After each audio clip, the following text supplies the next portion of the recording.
Okay, you are all set and ready to go. Thank you very much. Uh, I am Ben Winograd, Chair of Committee of Finance Administrative, and I'll call the meeting to order. We have on with us tonight member of the committee, Councilor Poland. We also have Mayor Sherry Cantors, members Walters, Blanks, and McGinnis. We have our town manager, Rick Ledwith.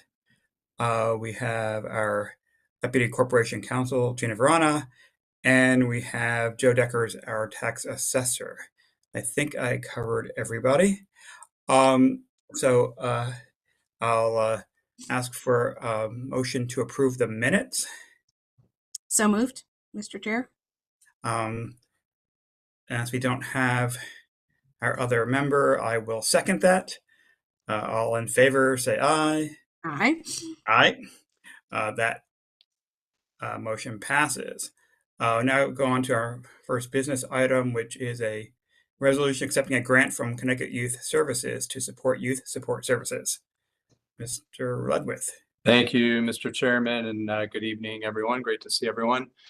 First on the agenda tonight is a $3,450 grant that we received from the Connecticut Youth Services Association to help us with the Juvenile Review Board support services. And I know it's not a ton of money, but I do appreciate social services efforts to continue to literally look for every grant opportunity, no matter how big or how small, to help us meet the needs of our community. So big shout out to Liz Bazinski and her team. But this would be a grant that we would put on our next council agenda to receive. And I will pause there through you, Mr. Chairman, turn it back to you for any questions that you may have. Excellent. Thank you very much. I don't have any questions. Does anybody else? I will try to look through the different pages. I do not see any questions. Thank you very much. And I guess we'll go to our next item, which is the grant list. Yes, and we are very pleased to have the opportunity to present our 2024 grant list report, which highlights significant continued investment in our town, despite a legislative change in motor vehicle valuation. And the total assessed value of real property, as you saw in our report, increased by $46 million this year. And our personal property saw a value increase of about $12 million. However, these gains were offset by a $50 million decrease in motor vehicle values, resulting from a really major legislative change in how cities and towns assess motor vehicles. And the state mandated shift from the National Automobile Dealers Association valuation to manufacturers' suggested retail price methodology, which with the MSRP incorporates a depreciation schedule, has significantly impacted motor vehicle assessments statewide, and West Hartford was certainly part of that change that happened statewide. So despite this adjustment, we remain a strong and growing community with continued investment in residential, commercial, industrial sectors, which is really driving significant long-term economic stability for us. Growth that we see continuing well into the next several fiscal years based on recent council approvals and a number that will soon be before the council as we head into 2025 as well. So before I turn things over to our assessor, I did want to take a moment just to extend my sincere gratitude to our assessor, Joe Deckers, and his staff, including Pat Sullivan, who's with us tonight, for their dedication and hard work completing this year's grant list. This year's assessment is valued at $7.23 billion in property values. and really reflects the diligence and the accuracy and the professionalism that Joe and his staff bring to this critical process. I can call Joe on any given day and talk about literally down to the dollar of that $7.2 billion. And Joe and his team really know where all of that lies. So really do appreciate what they do day in and day out to support what we need to do in providing services to our community. And this is a very important process in that part of that process. So for you, Mr. Chairman, I will pause there and turn things over to our assessor, Mr. Dakers. Joe. Thank you very much, Mr. Deckers. All right, good afternoon, everyone. Rick, I don't know if I have much more to say. You just about covered the entire report, but I thank you very much for your remarks. And quite literally, what we do here is capture the efforts that the town starts with respect to a lot of the new developments that we see town-wide. Our mission is very simple. We discover, we list, and we value property. And to that end, West Hartford is just absolutely desirous, clearly indicated by the number of developments that we see town-wide, some of those that already have a shovel in the ground, and some of those that are in the pipeline for the future, which bodes well for the town of West Hartford in terms of incremental increases in the grand list overall. My staff has looked at a lot of different metrics that deal with just, for example, residential real estate. And as many of you know who keep an eye on that type of thing, we see, well, not unfortunately, but we see values based upon some of the ratios that we're looking at up as much as 40% for the next revaluation. So I think it's going to be another shocker in that regard. But of course, that will be offset by a lot of the incremental increases that we're going to experience from commercial real estate, namely One Park. One Park now is in its 5th year of the abatement. And so every year we see added value from that development to the overall grand list, along with the other developments we have downtown, in the center rather, like the Byline and the Kingswood Oxford development at 950, I think, Troutbrook Avenue. We have incremental values on those, and those will continue to grow.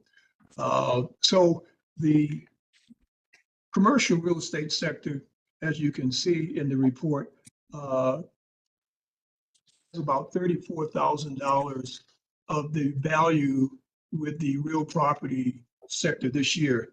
The residual portion is attributable to the residential sector. So I think that's a testament to what's happening in the residential sector. And I know we're going to see more of that in 2026.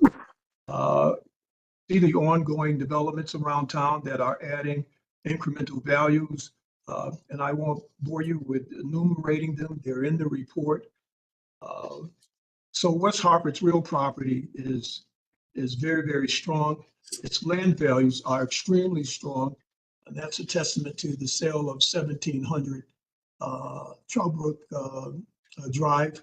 That was a shocker for everybody at $22 million. As a result of the approvals on that development for apartments, we are compelled to change the land value. And our land value on that parcel now by itself is $12 million. So that was a change that actually impacted the 2024 grand list. Aside from that, the other extraordinary item Rick mentioned, personal property, has had a very good year. It increased by $12.3 million. That's a testament to continued investment in capital equipment, furniture, and fixtures. And while our total business account is almost static per se, we had 2,702 businesses in town. I hear reports of 6,000, but we can only go after the tangible businesses that we have that pay taxes in town. And I realize there are other paper entities that are in West Hartford as well. but I can't report on those. So the personal property sector is doing very well. Unfortunately for us, we don't have a lot of floor plates in some of our commercial buildings that would satisfy some of the interested people who would like to move into West Hartford. Lastly is the motor vehicle list, which has drawn everybody's attention. And I must tell you that I had to be resuscitated when I saw the numbers. I dreaded bringing those numbers to my boss, Rick Ledwith. But we knew about this, that it was in its development over the last 3 years, going back and forth as far back as 2022, when the governor tabled moving forward with the legislation until some changes were made to it. And those changes were finally effected in 2023 to be put in place as of the October 1st, 24 grand list, moving from a clean retail value as forecasted in the JD Power NADA pricing guide to the MSRP and a codified depreciation schedule with a minimum value for vehicles of $500. And if you will indulge, I would like Pat to just speak to some of those nuances. Hello, everyone.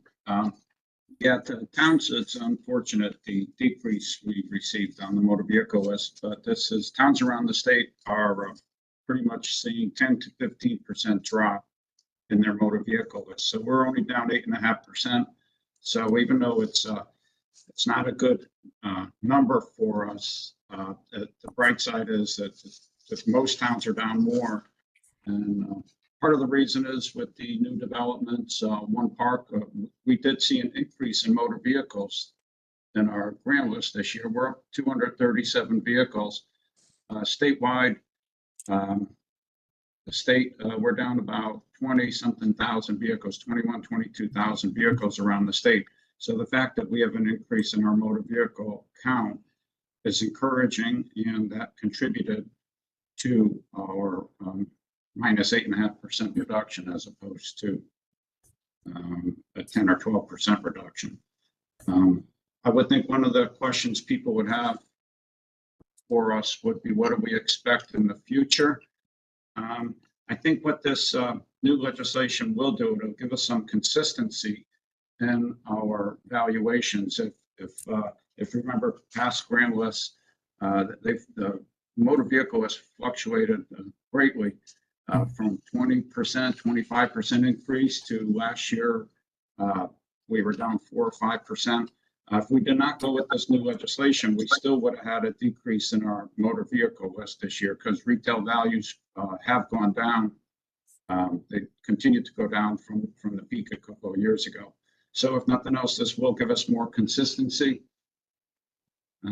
If I were to take a guess, I think that we probably would still see an increase in our motor vehicle list going forward. The depreciation schedule will reduce most assessments, all the assessments for our vehicles that are on the repeat list.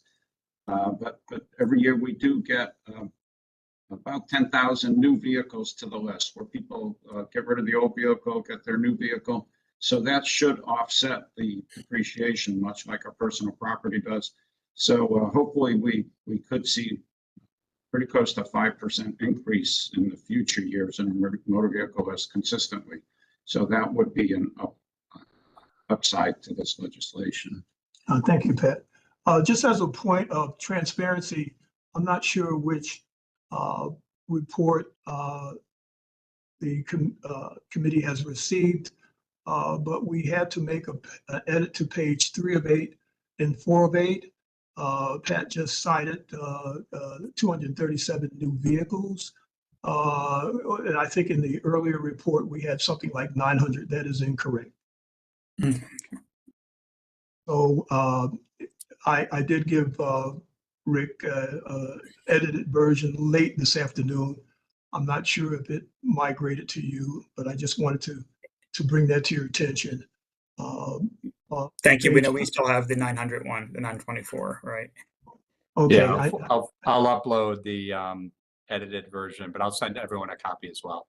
Okay. Are the numbers still good in terms of the Very good Yeah. question. Absolutely. That does not impact the narrative. It just gives you some of the details of the different property classes and what changed from 2023 to 2024.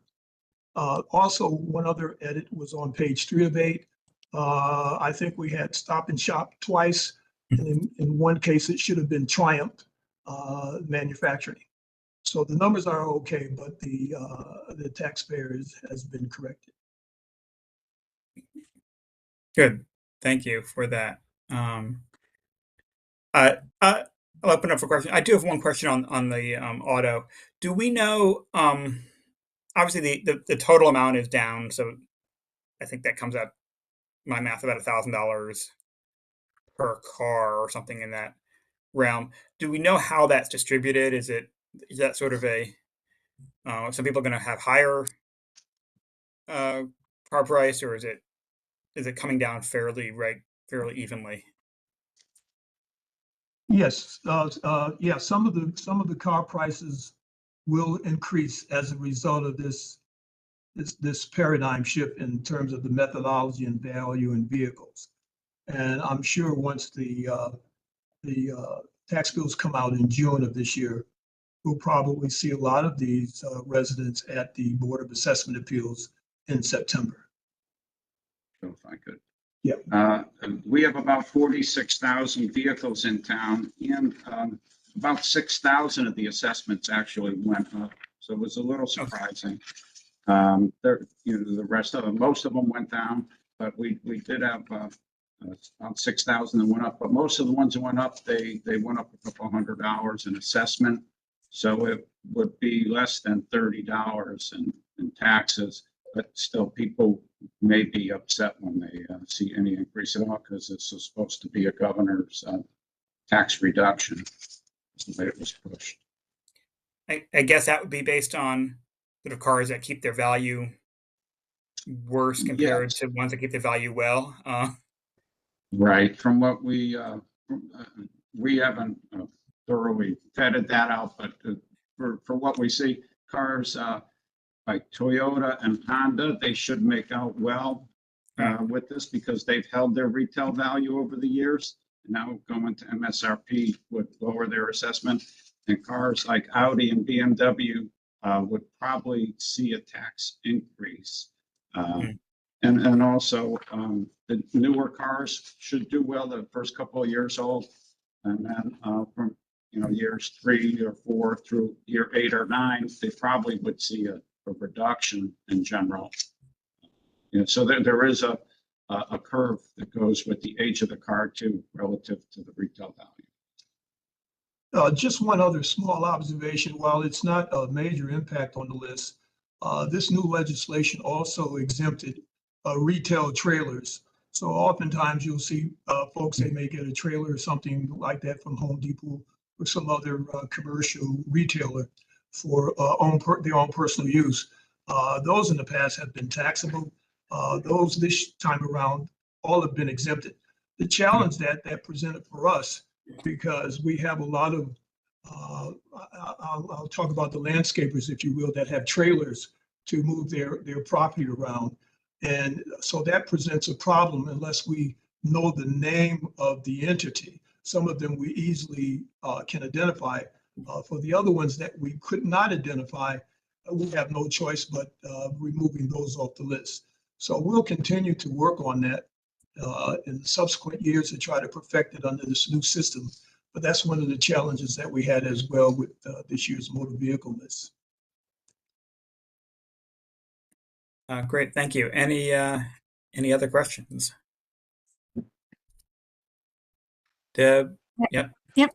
I just have a question. Thank you very much for this report. And it was interesting to hear about where other cities and towns are with regards to the motor vehicle assessments. And I'm wondering if we have any trends for just overall grand lists across other cities and towns in our region.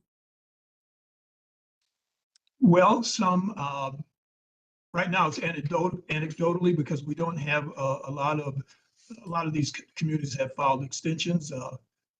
We don't have that luxury here. We try to finish on time, but a lot of the communities have saw a negative for this year's grand list. In our case, as Rick had pointed out, we managed to eke out an increase, if you will, as opposed to a lot of the other towns.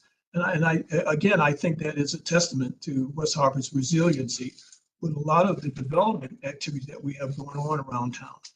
It's just that simple. I mean, if one category has that much of a dip, and you can see a commensurate almost increase in the real property category, along with the bump that we got from personal property, $12 million, that kind of helped us out.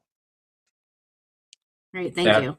I could add on to that, and the mayor and I were at a conference last week and had a chance to connect with a couple of other town managers who essentially anecdotally said the same thing that Joe just said. It's a really, really tough year out there, and driven primarily by that motor vehicle decrease, but because of the growth that we've talked about in our real and personal property, we came out on the positive side.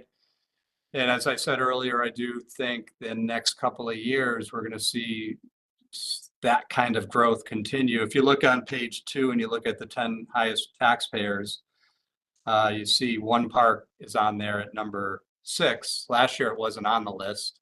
So now we're year 5. That will slowly, eke up that list as we move forward. And we have a couple of projects whose values, should they move through the process, will be at the top of this list as well. So we'll see some new players on this 10 highest taxpayer list as we move through the next couple of years, which is indicative of the growth that we're talking about, which is really, really good. We get through this, tough transition year with this motor vehicle hit this year. We should be in a much better position next year. Yeah, thank you. I appreciate that context because I think, people in town are seeing a lot of development, and when they see that the grand list growth is so small, it might be confusing for them. But to hear that other towns are actually seeing a decrease in grand lists, and also that so much of our minute increase is because of the legislative change that lost us $50 million in assessment on cars. That's excellent context. Thank you. Yeah, you're welcome. Well, thank you. If there are no other questions or comments on that, Councilor Blanks has a question. Yes, now I see the hand. Go Mayor ahead. Winograd, just a quick question through you for Mr. Davis. Just a follow-up to the trailers that were exempted. I'm just curious, were there any other exemptions? And it is interesting to learn that those trailers are exempted. But I'm just wondering, were there any others? Well, there were some other changes, but they're really innocuous because, for example, all municipal vehicles now, they don't have a state code. And so we were directed by OPM to move them off the list. They didn't impact our bottom line with regard to the net taxable list, but that was one of the other changes that was made. I don't know of any other nuances outside of the trailers. Oh, that's a good point, Pat. Thank you. Well, there is another new exemption, and excuse me, that went into effect as of October 1st, 2024. It's for the veterans that are permanent, that have a permanent and total disability.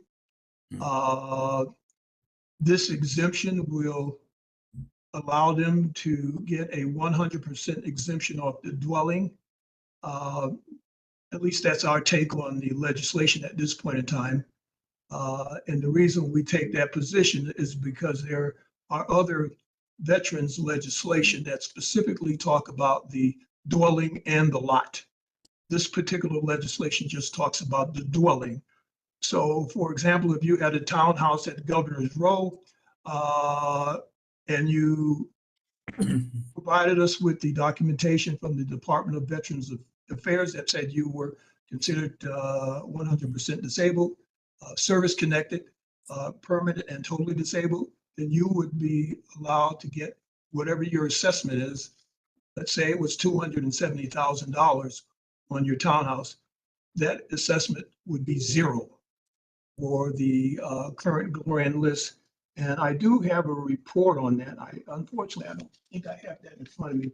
I think we have about 24 of those in town, and I'll be more than happy to relay that to Rick to convey to you at a later time. But if my memory serves me, I think it translated to about $1.8 million. That is a reduction from the October 1st, 2024 grand list. Thank you for that question because I missed that one. Thank you. Nothing further. No, thank you very much. I'll go one more time, see if anybody else has any questions or comments. I don't see anything. And I don't believe we have anything. And anybody have any suggested future agenda items? I don't see anything. If not, we'll we do have an executive session to consider tax appeals, and then we will be coming back for a vote on those. So, excuse me. Without objection, I move that we enter executive session for the purpose of discussing strategy and negotiations with respect to the following pending tax appeals: Sarjac Partners LLC versus Town of West Hartford, Gibbs Oil Company Limited Partnership versus Town of West Hartford. Is there any objection? There being no objection, the motion passes. I invite the town manager, tax assessor, and deputy corporation counsel to join us in executive session. And we'll be back.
All right.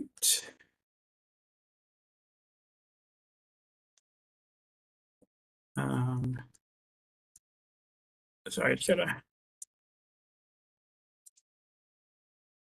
lost my script?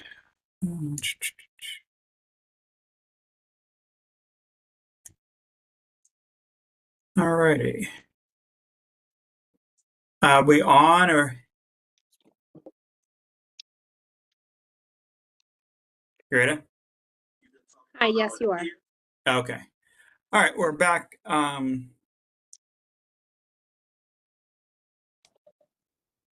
of executive session. I move to ratify the settlement of the pending tax appeals. Sarjac Partners LLC versus Town of West Hartford. As to the 2021 grant list, the fair market value of the land and buildings located at 21 Brace Road is $1,428,500. The fair market value of the land and buildings located at 1046 New Britain Avenue is $975,000. And the fair market value of the land and buildings located at 589 New Park Avenue is $975,000. As to Gibbs Oil Company Limited Partnership versus Town of West Hartford, as to the 2021 grand list, the fair market value of the land and buildings located at 2526 Albany Avenue is $1 million. I second the motion. Thank you for your second. Is there any discussion? Hearing none, call for a voice vote. All those in favor say aye. Aye. Aye. The ayes have it. And we are adjourned. So thank you very much for all the work that went into tonight's meeting. Thanks, everyone. Thank you. Take care. Good night, everybody. Aye.